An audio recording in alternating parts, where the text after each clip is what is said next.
السلام عليكم ورحمة الله وبركاته. وعلماء الكرام رسول الله صلى الله عليه وآله وصحبه وسلم د درود ویلو متعلق د درود فواید راخستې دي. نو هغه څوک چې په محمد صلی الله علیه وسلم باندې درود وایي دغه درود تکفیر د خطایاو دي، یعنې ګناهونه الله ورمعافوي. دغه درود په کفاره د حقونو اوسي و تزکیة الاعمال. دا درود شریف پاکي د عملو دی، که زموږ لمونځونه یي که خیراتونه یي، هر عبادت کې چې موږ درود شریف وایو په هغو عبادتو کې که کمبود وي نقصان وي پر هغه طریقه نسي ادا لکه څنګه چې حق وي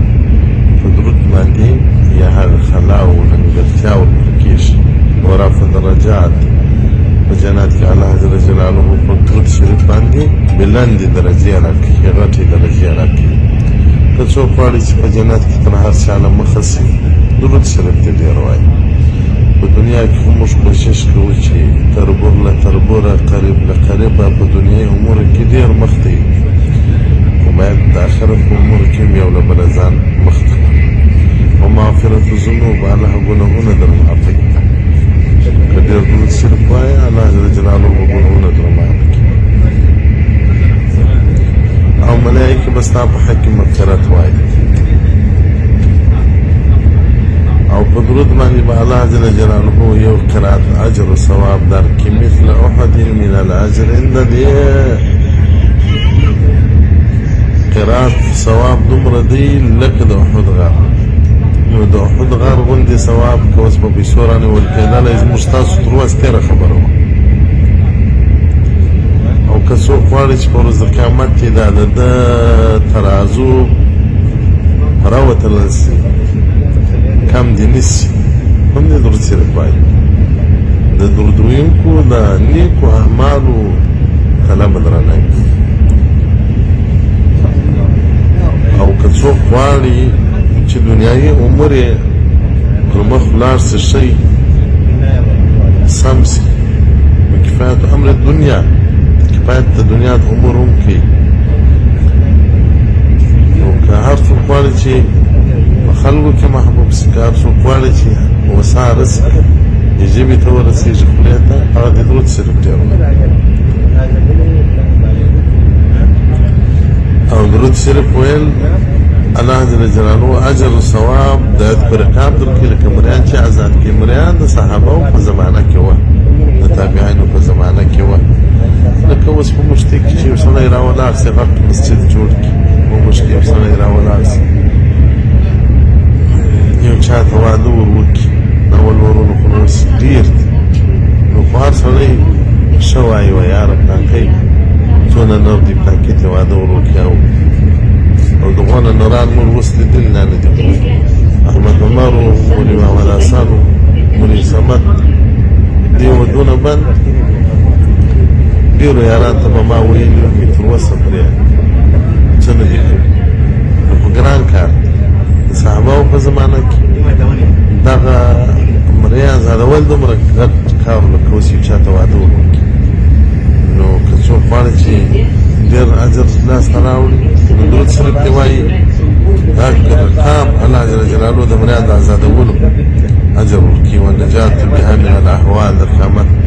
د ورځې له سختیو څخه د قیامت د ورځو د ډېرې بیرې څخه د قیامت په ورځ ډېر بد حالات دي، د هغو څخه به خلاص وي. وشهادة الرسول صلی الله علیه وسلم بها ووجوب شفاعة محمد رسول الله صلی الله علیه وسلم په ورځ د قیامت تا شاهد وي، ملایکو ته به وایي چې دا زما امتي دي، پر ما یې درودونه ویلي دي، پر ما یې سلامونه ویلي دي او شفاعت به مې وکړي. محترمینو درود شریف ډېر وایاست. الله جل جلاله دې موږ ستاسو ژبې په درود باندې مزینې او ښایسته وګرځوي. كيف نصلي على رسول الله صلى الله عليه وسلم سبحانه بر سلير نو سفر مې د مدینه المنورې دی پر یو ځل سپورم. دا سفر نو د مثال لري لکه سړی چې ورځ قیامت د قبر راپورته سي او فیصله د جنت یې په لاس کي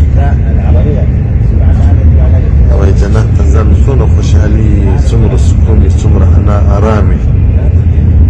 دا مدینه رسول صلی الله علیه وسلم ته ورتګ ډېر خوندور تاسو دعا ورکوئ چې الله موږ ته ادب راکړي ډېر څه چې لاسته راوړل کېږي په ادب راځي امام شافعي رحمة الله تعالی علیه چې په مدینې منورې ته راغلی له آسه به شوهسو لڅ پښې به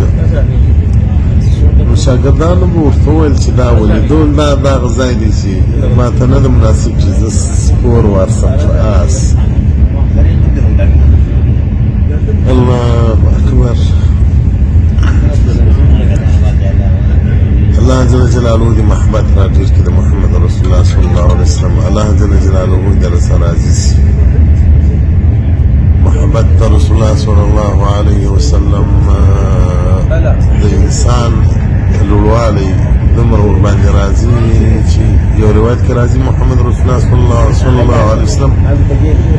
زما په امت کې به په آخرنو کې داسې خلک تېر سي اولني به د اولنو به کس به وسي په ورځ د قیامت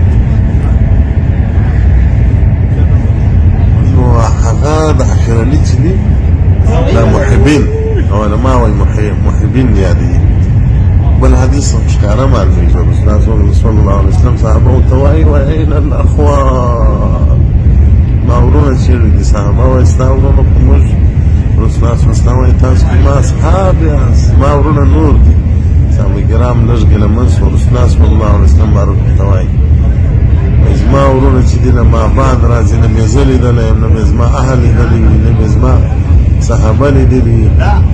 نه مې زما وعظ و نصیحت لیدلی وي پر ما بې دومره ایمان وي دومره عقیده به وي زور ورسېږم ځان او اولاد به ټول قربان کړي رسول الله صلی الله علیه وسلم ورونه راته ویلي دي چې څو د نبي په خوله باندې ورور جوړ سي نو الله جل جلاله دې موږ ته په اهل جنت کې الله دې راسره راضي سي الله جل جلاله دې زموږ سفر په خیر کړي یوه دعا ما ته ډېره کوي که به مې الله جل جلاله نه راولي بیا حرمینو ته الله دې مرګ نه لرې راکړي همروز مې یاته ما پلار دې صاحبه غزنوي راسره ملګري دي نو غزنوي ته مال د دې مرګ خدای درکړي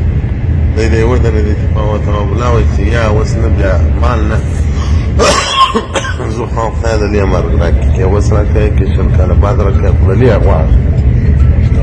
نو محبت بیا وایي دغه نو بیا محبت نه دي سړی سپین ږیری سي معاینه یې هم چغه کې وایي ځه اولادونه هم چرتې کې وایي هلته یې نو وایي خدایه ماته په مدینه کې مرګ راکړې ماته په کعبه کې مرګ راکړې نه دا محبت نه دي محبت دا دی چې په ځوانۍ سپورې لکه زه ښه ژوند مې دی ښه په دنیا کې د یو عالم عزت کېږي نو زما به هم هغونه اندازه عزت کېږي احترام کېږي په هر ملک چې زه واسم هلته زما مخلصین یو محبین وي نو زه دا عمره وکړم بیا نه راولې ما ته مرګ راکړه محبت وایي ده سړی تر هر څه د محمد رسول الله صلی الله علیه وسلم جاوره کې مختاره کړي الله دې موږ تاسو اهل محبت جوړ کړي دغه یوه دعا راته کوي که به الله جل جلاله بیا ما نه راولي الله دې نه باسي الله دې د دې مرګ راکړي